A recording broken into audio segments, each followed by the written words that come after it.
কয়েকটা কাজ আমি বলি। প্রথম কাজ হচ্ছে নিয়াত করতে হবে যে এই রমাজানটাতে আমি আমার সমস্ত গুনাহ মাফ করানোর চেষ্টা করব।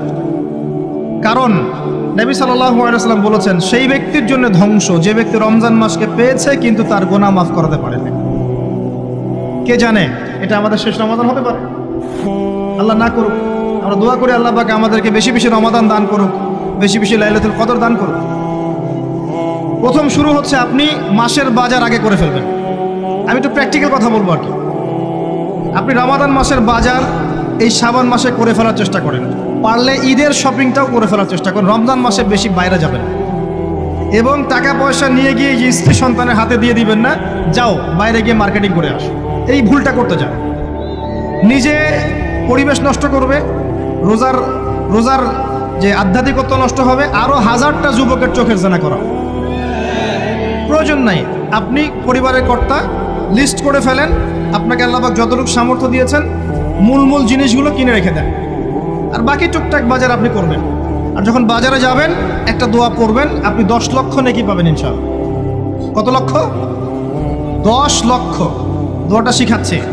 দোয়াটা হচ্ছে লা ইলাহা ইল্লাল্লাহ ওয়াহদাহু লা শারীকা লাহ লাহুল মুলক ওয়া লাহুল হামদ ইউহয়ী ওয়া ইউমীত ওয়া হুয়া হাইয়ুন লা ইয়ামুত বিয়াদিহিল খায়রু কুল্লুহু ওয়া হুয়া আলা কুল্লি শাইইন কাদির।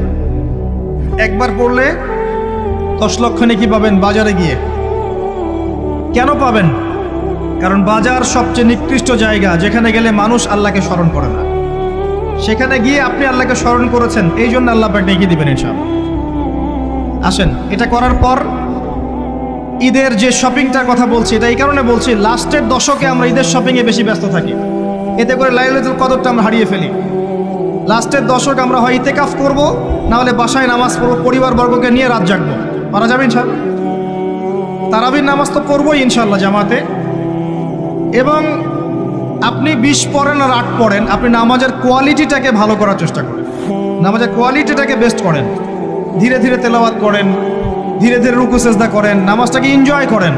সময় নিয়ে, টাইম নিয়ে, 2 ঘন্টা সময় লাগুক, 3 ঘন্টা সময় লাগুক, এনজয় করে নামাজ পড়েন। আল্লাহ পাক তৌফিক দান করুন।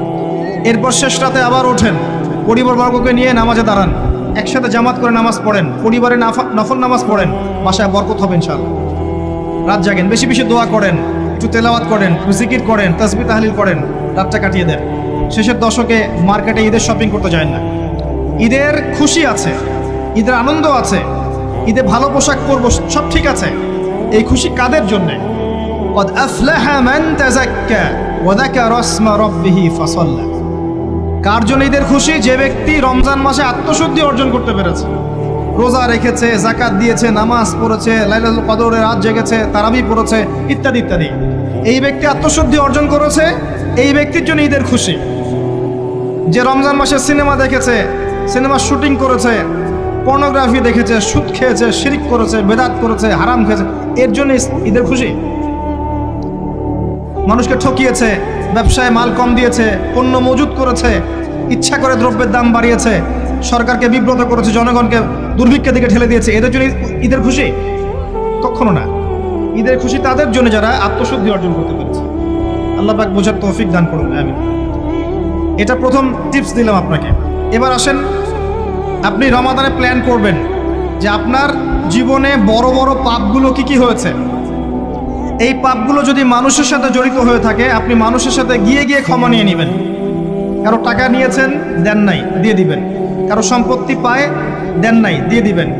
কারো হকটা নষ্ট করেছেন, গালি দিয়েছেন, গীবত করেছেন বা তহমত দিয়েছেন, অপমান করে ইত্যাদি, ক্ষমা চেয়ে নেবেন। রমাদান মাসে মানুষের হকটা দিয়ে দেন। আল্লাহর কাছে জড়িত যে পাপগুলো আছে, এটার জন্য ইস্তেগফার যথেষ্ট। খালি যদি বলেন আস্তাগফিরুল্লাহাল্লাযী লা ইলাহা ইল্লা হুয়াল হাইয়ুল কাইয়্যুম ওয়া আতুবু ইলাইহি, 1 সেকেন্ডের মধ্যে আল্লাহ পাক আপনার সমস্ত পাপকে নেকি দিয়ে পরিবর্তন করে দিবেন সব। এবার প্র্যাকটিক্যালি যাবেন, সেহরি করবেন। সাহরির মধ্যে বারাকা আছে। সাহরি না করে রোজা রাখাটা উচিত না। সাহরির মধ্যে বারাকা আছে। একটা খেজুর হোক, 1 গ্লাস পানি হোক, আপনি সাহরি করবেন, এর মধ্যে বারাকা আছে। এবং সাহরির সময় এমনভাবে খাবেন না যে এটা আপনার জীবনের শেষ খাওয়া। কথা বুঝতে পারছেন? এত বেশি আইটেম করতে যায় না, এত বেশি ভোগবিলাসী হয়ে গেলে রোজার আধ্যাত্মিকত্ব থাকবে না। সেহরিতে অল্প খান, যদি খেতে হয় পেটের 3 ভাগের 1 ভাগ খান, 1 ভাগ ফাঁকা রাখেন, 1 ভাগ আপনি পানি দিয়ে পূর্ণ করেন। এখনকার কিছু তথাকথিত আশেখা রসুলের মতো হতে যায় না, যাদের ভুঁড়ির জ্বালায় চেয়ারে বসতে পারে না, এই কাজ করতে যায় না। এটা মুসলিমদের শোভা পায় না। আমরা পরিশ্রমী জাতি, কর্মঠ জাতি, আমাদের এইসব শোভা পায় না। এটাও শেষ জামানা হাদিসে আছে। কি নাই আসলে, শেষ জামানে এক শ্রেণী মানুষ বের হবে যারা হবে সাকিল, একদম বুড়িওয়ালা, ঠেস দিয়ে বসে থাকবে আরাম করে, এবং বলবে যে কোরআনে যা আছে আমি তাই মানি, হাদিসটা আমি মানি না, ইত্যাদি। আসেন, সাহরির পরে রোজা রেখেছেন, 5 ওয়াক্ত নামাজ জামাতে পড়ার চেষ্টা করেন। খুব সিম্পল জিনিস, খুব বেশি কিছুর দরকার নেই আমাদের। 5 ওয়াক্ত নামাজ আপনি জামাতে পড়ার চেষ্টা করেন। বাসার থেকে ওযু করে বের হবেন, প্রত্যেক পদক্ষেপ হাঁটবেন, আপনার একটা স্টেপে একটা করে গুনাহ মাফ হবে, একটা নেকি লেখা হবে, মর্যাদা বাড়িয়ে দেওয়া হবে। একে 10 দিয়ে গুণ করা হবে, রমজান মাসে আরো 70 দিয়ে গুণ করা হবে ইনশাআল্লাহ। ফজরের নামাজটা জামাতে পড়লেন, নামাজটা জামাতে পড়ার পর আপনি বসে থাকবেন, কিছু সময় জিকির আজগার তাসবিহ তাহলিল করবেন। পারলে 1 পারা করে কোরআন তেলাওয়াত করবেন। রমাদান মাসে প্রত্যেক দিন 1 পারা করে কোরআন তেলাওয়াত করার চেষ্টা করবেন। 30 দিন 30 পারা, রমাদানে অ্যাটলিস্ট একটা খতম পারা যাবে, অ্যাটলিস্ট একটা খতম চেষ্টা করা যায় না ইনশাআল্লাহ। ফজরের নামাজ হয়ে গেছে, আপনি কোরআন তেলাওয়াত করেন। 1 পারা পড়তে সময় লাগবে আধা ঘন্টা, 40 মিনিট, কারো 1 ঘন্টা। এরপর সূর্য উঠে যাবে, উঠে গেলে পরে আপনি 2 রাকাত ইশরাকের নামাজ পড়বেন, নামাজটা পড়ে বাসায় যাবেন। আল্লাহর নবী বলছেন সাল্লাল্লাহু আলাইহি ওয়াসাল্লাম, আপনার আমল নামায় একটা কবুল হজ, একটা কবুল ওমরার নেকি লেখা হবে ইনশাআল্লাহ। এবার রেস্ট করেন, বাসায় গিয়ে রেস্ট করেন। যখন ঘুমাবেন তখন ঘুমের সুন্নাহগুলো আদায় করেন। সূরা ফালাক নাস ইখলাস পড়েন, ফু দেন, দিয়ে গা মাসাহ করেন, আয়াতুল কুরসি পড়ে ঘুমান, ঘুমের দোয়া পড়ে ঘুমান, ঘুমটাও নেকি হবে ইনশাআল্লাহ। এরপর হয়তো আপনি কাজে যাবেন, চাকরিতে যাবেন, বা ব্যবসায় যাবেন, বা আপনি শিক্ষাক্ষেত্রে যাবেন, ইত্যাদি ইত্যাদি। যে ক্ষেত্রেই যান না কেন আপনি মনে রাখবেন আপনি রোজাদার। যে ক্ষেত্রেই যান আপনি মনে রাখবেন আপনি রোজাদার। আমি কারোর সাথে এখন ঝগড়া করতে পারবো না, কারোর সাথে এখন মারামারি করতে পারবো না, আমি কারো গীবত করতে পারবো না, আমি মিথ্যা বলতে পারবো না, আমি মাপে কম দিতে পারবো না, আমি জনগণকে ঠকাতে পারবো না, আমি রোজাদার। এটা মনে রাখবেন। এটা মনে রাখলে পরে দেখবেন ইনশাআল্লাহ তাআলা আপনি আল্লাহকে পাচ্ছেন, আল্লাহর মারিফত পাচ্ছেন। খাচ্ছি না, আল্লাহর ভয় না। পানি পান করছি না, স্ত্রী সহবাস করছি না, কার ভয়ে? আল্লাহর ভয় না। এত কঠিন কাজ করার পরেও রোজার নেকি পাওয়া যাবে না যদি রোজা রাখা অবস্থায় আমি মিথ্যা বলি, মাপে কম দেই, গীবত করি, সুদ খাই, জেনা করি, ইত্যাদি। নবী সাল্লাল্লাহু আলাইহি ওয়াসাল্লাম বলেছেন, সেই ব্যক্তির পানাহার ছেড়ে দেয় আল্লাহর কিচ্ছু যায় আসে না, যে ব্যক্তি রোজা রেখে অশ্লীল কাজ করেছে। মা বোনদেরকেও বলবো, রোজা রেখে যদি বেপরদায় চলেন রোজার কোনো দাম নাই। রোজা রেখেও যদি এমন কাপড় পরে চলেন যেই কাপড় পরা না পরে একই কথা, ঢাকা শহরের ফ্যামিনিস্ট মেয়েদের মতো জিন্স আর গেঞ্জি পরে ঘোরেন, রোজা রাখা না রাখা পরে একই কথা। এটা রোজা হয়নি, উপবাস হয়েছে, উপবাস। ইকোনমিক সেকশন আমরা যারা আছি, আমরা যদি রোজা রেখেও সুদ খাই, আমার রোজা রাখা না রাখা আল্লাহর কিচ্ছু যায় আসে না। আমরা ধর্মীয় ক্ষেত্রে যারা আছি, জানা অনুযায়ী আমল যদি না করি, দিনকে দুনিয়ার স্বার্থে ব্যবহার করি, আমাদের রোজা রাখা না রাখায় কিছু যায় আসে না। আমরা যদি মিথ্যা বলি, অন্যের গীবত করি, অশ্লীল কাজ করি, গার্লফ্রেন্ডের সাথে সময় কাটাই, ওর সাথে কফি খেতে যাই, ডেটিং করতে যাই, এই যে ফেসবুকের মাধ্যমে চ্যাটিংয়ে প্রেম করি, ইউটিউবে অশ্লীল ভিডিও দেখি, পর্নোগ্রাফি দেখি, ইত্যাদি ইত্যাদি, এইসব রোজা রাখা না রাখা আল্লাহর কিচ্ছু যায় আসে না। আমি হাত জোর করে মিনতি করছি ভাই, খাওয়া পান করা, স্ত্রী সহবাস ছেড়ে দেওয়ার নাম রোজা নয়, এটার নাম রোজা নয়, এটা একটা অংশ রোজার মাত্র। রোজা রেখে আল্লাহর যাবতীয় হারাম ত্যাগ করলে পরে রোজা হবে ইনশাআল্লাহ। এই কাজগুলো করার চেষ্টা করি, আল্লাহ পাক তৌফিক দান করুন। রোজা রাখা অবস্থায় আপনি বেশি বেশি জিকির করবেন। কি করবেন? সুবহানাল্লাহ পড়বেন, আলহামদুলিল্লাহ পড়বেন, আল্লাহু আকবার পড়বেন, লা ইলাহা ইল্লাল্লাহ পড়বেন, লা হাওলা ওয়ালা কুওয়াতা ইল্লা বিল্লাহ পড়বেন হাসবি আল্লাহ ওয়া নি'মাল ওয়াকিল, সুবহানাল্লাহি ওয়া বিহামদিহি, সুবহানাল্লাহিল আযীম, সুবহানাল্লাহিল আযীম ওয়া বিহামদিহি পড়বেন আস্তাগফিরুল্লাহ ওয়া আতুবু ইলাইহি, আস্তাগফিরুল্লাহ ওয়া আতুবু ইলাইহি, পড়বেন লা ইলাহা ইল্লাল্লাহ ওয়াহদাহু লা শারীকা লাহু লাহুল মুলকু ওয়া লাহুল হামদু ওয়া হুয়া আলা কুল্লি শাইইন কাদির। পারা যাবে না ইনশাআল্লাহ? বেশি বেশি পড়বেন। আরেকটা কাজ করবেন, প্রতিটা কাজ নবী সাল্লাল্লাহু আলাইহি ওয়াসাল্লামের সুন্নাহ মাফিক করার চেষ্টা করবেন। সুন্নাহ মাফিক, খাচ্ছেন তার সুন্নাহ মাফিক, টয়লেট করছেন তার সুন্নাহ মাফিক, ঘুমাচ্ছেন তার সুন্নাহ মাফিক। সুন্নাহর বইগুলো আছে না বাজারে, কিনে নেবেন, কিনে নিয়ে দেখবেন প্রতিটা কাজ কিভাবে করলে সুন্নাহ হবে। এই কাজগুলো করতে গিয়ে আপনাকে গভর্নমেন্ট বাধা দিবে, বিশ্বের পরাশক্তিরা বাধা দিবে, আপনাকে কি কেউ পিটাবে এগুলো করলে, জেল খাটাবে? এগুলো আমাদের ব্যক্তি স্বার্থের ব্যাপার, ইচ্ছা করলেই করা যায়। এই ইচ্ছাটা আল্লাহ পাক আমাদের অন্তরে জাগ্রত করুন, আমিন। একটা কাজের কথা বলবো, নর্মালি আমরা ফরজগুলোতে বেশি ফোকাস করি, ফরজ ওয়াজিবে। রমজান মাসের সুন্নত মোস্তাহাবেও ফোকাস করতে হবে। রমাদানে একটা নফল আপনাকে ফরজের নেকি দিয়ে দিবে ইনশাল্লাহ, রমাদান একটা সুন্নাহ আপনাকে ফরজের নেকি দিবে ইনশাল্লাহ। তো রমজান মাসে শুধু ফরজ নয়, একটু সুন্নাহ সালাতগুলো, নফল সালাতগুলো একটু বেশি বেশি পড়ার চেষ্টা করি, আল্লাহ পাক তৌফিক দেন। স্পেশালি একটা কাজ করার চেষ্টা করতে পারি, ওযু যখন ভেঙে যায়, টয়লেট করলেন ওযু ভেঙে গেল, সাথে সাথে হালকা করে ওযু করে ফেলার চেষ্টা করেন, সবসময় পবিত্র থাকার চেষ্টা করেন। বেলাল আল হাবাশী নাম শুনেছেন? রাদিয়াল্লাহু আনহু। নবী সাল্লাল্লাহু আলাইহি ওয়াসাল্লাম বলছেন, আমি যখনই জান্নাতে গিয়েছি বেলাল তোমার পায়ের শব্দ শুনেছি। সুবহানাল্লাহ। যেই বেলালকে উত্তপ্ত মরুভূমিতে শুইয়ে নির্যাতন করা হচ্ছে, সেই বেলাল বলছেন আহাদুন আহাদ। সেই বেলাল রাদিয়াল্লাহু আনহুর নামে শানে সূরা নাজিল হচ্ছে, কুল হুয়াল্লাহু আহাদ। ওই বেলাল রাদিয়াল্লাহু আনহুকে নবী সাল্লাল্লাহু আলাইহি ওয়াসাল্লাম বলছেন, যখনই জান্নাতে যাই তোমার পায়ের আওয়াজ শুনি, তুমি কি এমন আমল করো যার কারণে এই মর্যাদা তোমার? বেলাল রাদিয়াল্লাহু আনহু বলছেন, আমি তো স্পেশাল তেমন কোনো আমল করি না, আপনারা যা করেন আমিও তাই করি, তবে আমার যখনই ওযু ভেঙে যায় আমি ওযু করি, আর আমি ওই ওযু দিয়ে 2 রাকাত নামাজ পড়ি। এটাকে তাহিয়াতুল ওযুর নামাজ বলে। রমজান মাসে করার চেষ্টা করি, আল্লাহ পাক তৌফিক দান করুন। আমরা অনেকে মসজিদে যাই, ধাপ করে বসে পড়ি, করি না এই কাজটা? মসজিদে গিয়েছি, ধাপ করে আগে বসে পড়ি। মসজিদে গিয়ে 2 রাকাত নামাজ পড়ে বসা সুন্নত। মিনিমাম 2 রাকাত নামাজ পড়ে বসলে আপনি তাহিয়াতুল মসজিদের নেকি অর্জন করলেন, মসজিদের হকটা আদায় করলেন। ওই জায়গা আপনার জন্য সেজদার সাক্ষী থাকলো, কিয়ামতের মাঠে আপনার পক্ষে সাক্ষী দিবেন ইনশাআল্লাহ। এই সুন্নাহগুলো আমরা চর্চা করার চেষ্টা করি রমজান মাসে। রমজান মাসে দাড়িটা ছেড়ে দেন, দাড়িটা ছেড়ে দেন। এটা একমাত্র ভিজিবল সুন্নাত, দৃশ্যমান সুন্নাত, যেটা আপনার সাথে কবরে যাবে। যখন কাফন দেয়া হবে তখন দেখা যাবে না আমার সাথে আর কোন কোন সুন্নাহ আছে, এই একটা সুন্নতই দেখা যাবে আমার সাথে কবরে যাচ্ছে। কথা কি বুঝতে পারছেন? আর এটাকে আমরা এখন যত পারি মেয়ে হওয়ার চেষ্টা করছি। নবীজি বলেছিলেন শেষ জামানায় ছেলেরা মেয়েদের পোশাক পরবে আর মেয়েরা ছেলেদের পোশাক পরবে। দেখবেন মেয়েরা এখন ফর্মাল পোশাক পরছে, জিন্সের গেঞ্জি পরে ঘুরছে, আর ছেলেরা ক্লিন শেভড। ছেলেরা মেয়েদের মতো গাল বানাচ্ছে। আর কোন সাইনের জন্য অপেক্ষা করছেন? নবীজি বলেছিলেন উঁচু উঁচু বিল্ডিং নির্মাণের প্রতিযোগিতা করা হবে। একবার এয়ারে ঢাকার কাছাকাছি আসবেন, এয়ারে তো সফর করেছেন আপনারা অনেকেই, যখন এয়ার ফ্লাই করে টেক অফ করে বা ল্যান্ড করে তখন ঢাকার কাছাকাছি, তখন উপর থেকে আপনি ঢাকাকে দেখবেন। কেন বলেছি this is the city of Akhiruzzaman? কেন বলেছি?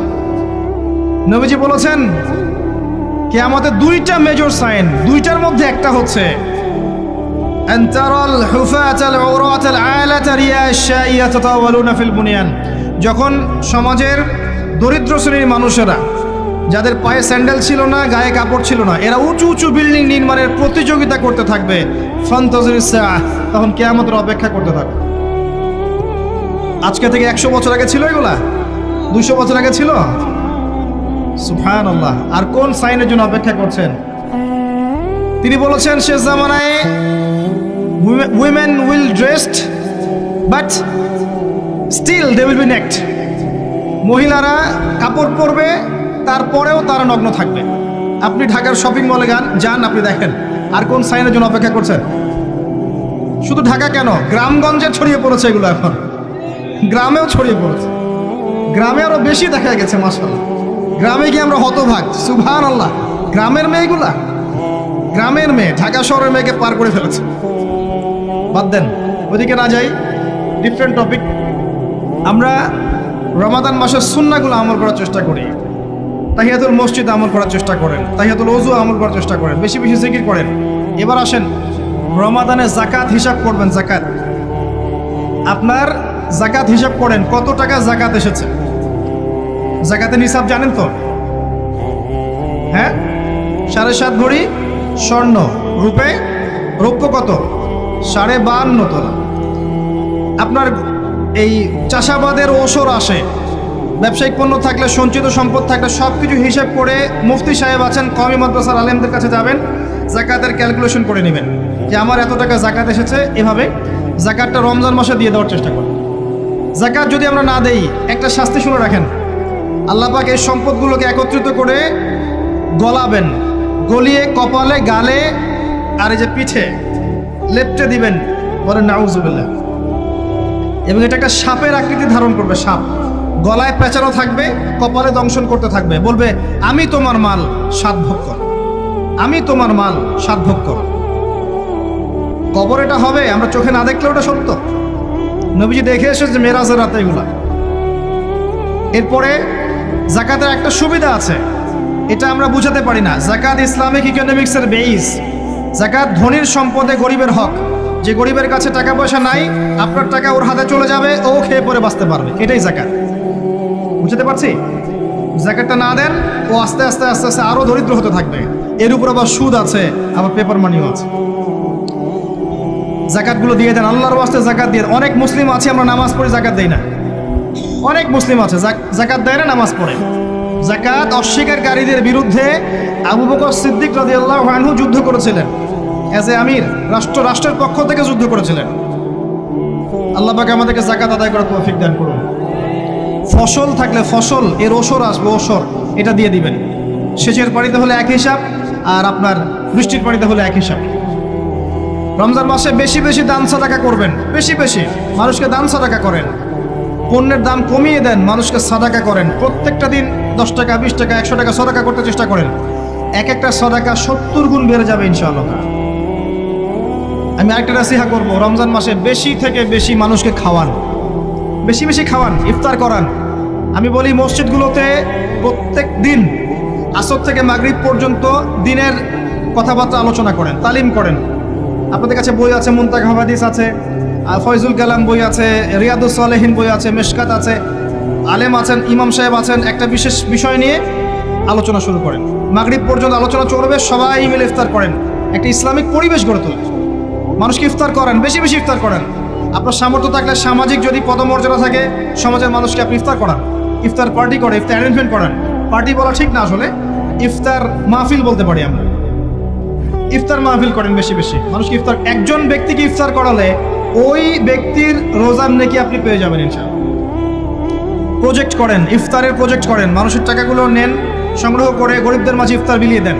2টা পদ্ধতি হতে পারে, আমি নিজেও করবো ইনশাআল্লাহ তাআলা। 2টো পদ্ধতি হতে পারে, ডেইলি বেসিসে ইফতার দিতে পারেন, অথবা মাসের বাজার করে দেন। এক মাসে কি কি লাগে, কতটুকু চাল, বুট, ডাল লাগে লিস্ট করেন, করে একটা ফ্যামিলিতে একটা প্যাকেট পাঠিয়ে দেন। দেখবেন পুরো ফ্যামিলি ইনশাআল্লাহ তাআলা রমজান মাসটা খেয়ে পরে বাঁচতে পারবে। এগুলো আমরা না করলে কারা করবো? অমুসলিমরা করবে। অমুসলিমরা করে করেই তো সবাইকে খ্রিস্টান বানাচ্ছে। কোথায় আছেন আপনি? সমাজ সেবা করে করে তো মানুষের ঈমান আমল হরণ করে ফেলছে, আর আমরা সমাজ সেবা করতে চাচ্ছি না। জি, আমরা গরিব মানুষের পাশে দাঁড়াচ্ছি না, ওরা গিয়ে দাঁড়াচ্ছে। দেখবেন মানুষ বলছে হ্যাঁ এই ধর্মটা ভালোই, আমি খ্রিস্টান হয়ে যাই। কত মানুষ যে খ্রিস্টান হয়ে যাচ্ছে আপনি জানেন?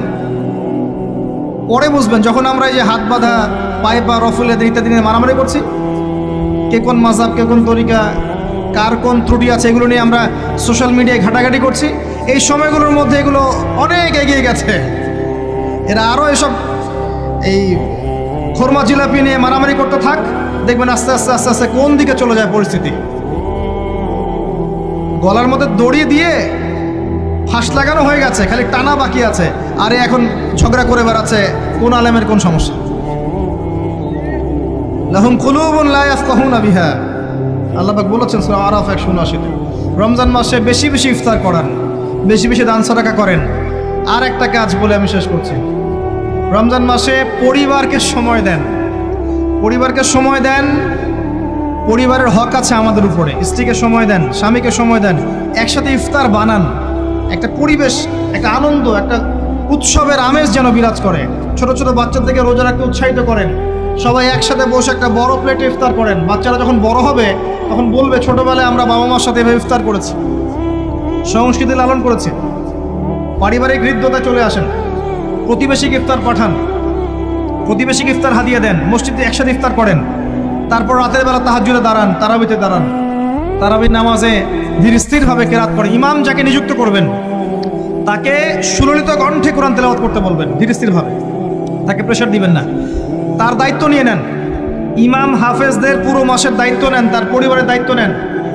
একটা সম্মানজনক হাদিয়ার ব্যবস্থা করে দিবেন যাতে করে তারা নিশ্চিন্তে থাকে পুরো মাস, তাকে অন্যদিকে ফোকাস করতে না হয়। অন্য কান্ট্রিতে যখন কোনো সায়েন্টিস্ট থাকে তার পরিবারের দায়িত্ব পুরো রাষ্ট্র নিয়ে নেয়, সে ঠান্ডা মাথায় গেলে গবেষণা করবে। একই প্রসেস, আপনি আলেম ওলামা ইমাম হাফেজদের দায়িত্ব নিয়ে নেন, তার পরিবারের দায়িত্ব নিয়ে নেন। বা হুজুর আপনি আপনার কাজ করেন, আমরা আপনার পরিবার দেখছি। তাকে আপনি কোরআন তেলাওয়াত করতে দেন, কোরআন হিফজ করবে, মানুষকে কোরআন শেখাবে, তারাবির নামাজ পড়বে, ইমামতি করবে, মানুষকে দার্স দিবে, খুতবা দিবে। আসেন যে মেজর পয়েন্টটা বাকি আছে সেটা বলি। তার আগে এটাও বলি যে ইফতার করার সময় বেশি খাবেন না। যদি আপনি বেশি খান তাহলে আপনি তারাবির নামাজে দাঁড়াতে পারবেন। আর একটা মেজর কথা, এটা লাস্ট পয়েন্ট, সেটা হচ্ছে এই মাসে কি নাজিল হয়েছে ভাই, কোন কারণে এই মাসটা সম্মানিত। এই মাসে আল্লাহর কিতাবকে সময় দিতে হবে, এই কিতাবকে সময় দিতে হবে। আল্লাহ রাব্বুল আলামিন বলেছেন এই কিতাবের মধ্যে সব কিছুর সমাধান আছে। আল্লাহ পাক বলেছেন এই কিতাবে কোনো সন্দেহ নাই। আল্লাহ পাক বলেছেন এই কিতাব আমাদের জন্য সুসংবাদ এবং শেফা, আরোগ্য, রহমা। এখন একটু বসেন, একটু সময় নেন। এই কিতাব প্রথমত আপনাকে তিলাওয়াত করা শিখতে হবে। রমজান মাস আসার আগেই আপনি তিলাওয়াত করা শিখে ফেলেন। যদি না জানেন, রমজান মাসে পুরো 1 মাস তাজবিদ শিখবেন স্থানীয় ইমামের কাছে, পারবেন না? 1 মাসের মধ্যে কোরআন তেলাওয়াত শেখা সম্ভব, 1 মাসে শেখা সম্ভব। বলছিলাম রমাদান মাস এবং লাইলাতুল কদরকে সম্মানিত করা হয়েছে একটা কারণেই, কারণ এই মাসে এই রাতে আল কোরআন নাজিল করা হয়েছে, এটাই কারণ। কোরআন কখন নাজিল হলো? যখন সমাজে সুদ আছে, মদ আছে, জেনা আছে, ব্যভিচার আছে, শিরক আছে, এরকম সমাজে প্রথম কি নাজিল হলো? পড়ো। প্রথমে নাজিল হয়নি শিরক করো না, প্রথমে নাজিল হয়নি যে সুদ খেও না, প্রথম আয়াত এটা ছিল না জেনা করো না, প্রথম আয়াত এটাও ছিল না মূর্তি পূজা করো না। হ্যাঁ, প্রথম আয়াত কি? ইকরা, পড়ুন। আল্লাহ পাক বুঝাতে চাচ্ছেন সমাজের জাহিলিয়াতকে দূর করতে হলে লেখাপড়ার কোনো বিকল্প নাই, এবং সেই পড়াশোনাটা হতে হবে আল্লাহর ওহির আলোকে। যে ওহিটা আল্লাহ পাক নাজিল করেছেন এর বেসিসে আপনাকে পড়াশোনা করতে হবে। এই জ্ঞানটা দিয়ে আপনি সমাজ সংস্কার করতে পারবেন ইনশাআল্লাহ তাআলা। এর সাথে উপকারী জ্ঞানগুলো কি নিব না? অবশ্যই নিব। ওহির জ্ঞানের সাথে, কোরআন সুন্নাহর জ্ঞানের সাথে আমি ইতিহাসের জ্ঞান নিব, আমি পলিটিক্যাল সায়েন্সের জ্ঞান নিব, আমি দর্শনের জ্ঞান নিব, জিওপলিটিক্সের জ্ঞান নিব, প্রয়োজনে আমি সায়েন্সের জ্ঞান নিব, আমি কমার্সের জ্ঞান নিব, আর্টসের জ্ঞান নিব, মেডিকেল সায়েন্স পড়বো, ইঞ্জিনিয়ারিং পড়বো, সবই পড়বো। কিন্তু বেসিকটা কি হবে? কোরআন, সুন্নাহ, ইসলাম। এরপর আপনি ডাক্তার হন, ইঞ্জিনিয়ার হন, পলিটিশিয়ান হন, সামাজিক নেতা হন, প্রশাসনের ক্যাডার হন, আপনার জন্য মোবারকবাদ। আপনি যেখানেই যাবেন সেখানেই বরকত ছড়াবেন ইনশাআল্লাহ। যে পলিটিশিয়ানের ভিতরে তাকওয়া আছে তার দ্বারা দুর্নীতি সম্ভব না। যে প্রশাসনের কর্মকর্তার ভিতরে তাকওয়া আছে সে ঘুষ নিতে পারবে না, দুর্নীতি করতে পারবে না। যে আলেমের ভিতরে তাকওয়া আছে সে দিনকে দুনিয়ার বিনিময়ে বিক্রি করবে না। যে ডক্টরের ভিতরে তাকওয়া আছে সে ডাক্তার হবে, কসাই হবে না। যে ইঞ্জিনিয়ারের ভিতরে তাকওয়া আছে সে দেখবেন সত্যিকারের প্রকৌশলী হবে, সে কিন্তু চোর হবে না। ভিতরটা চেঞ্জ করতে হবে, ভিতরটা, এর নাম তাকওয়া। ভিতরটা চেঞ্জ করবে একটা জিনিস, আল্লাহর ওহী, কোরআন এবং সুন্নাহ, ইসলাম। এটা আপনার ভিতরকে পরিবর্তন করবে।